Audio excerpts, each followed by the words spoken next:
Bukod sa batas na ito, may isa pang panuntunan na gumagabay sa pamumuhay ng isang scout. Ito ang tungkulin ng isang scout na dapat tuparin. Ito ay tungkulin sa Diyos at sa kanyang bayan, sa kanyang kapwa at sa kanyang sarili. Sa unang pagkakataon ay nais kong bigkasin ninyo ng sabay-sabay ang panunumpa ng scout. Sumunod sa akin habang sinisindihan ko ang kandila na sumasagisag sa mga tungkulin nito. Scout sign!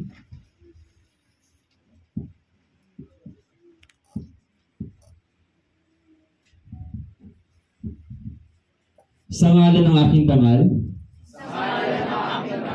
ay gagawin ko ang aking buong makakaya upang tumupad sa aking tungkulin sa Diyos at sa aking bayan, ang Republika ng Pilipinas, at sumunod sa batas ng scout. Tumulong sa ibang tao sa lahat ng pagkakataon. Na malagiing malakas ang aking katawan. Gising ang isipan. At marangalang asal.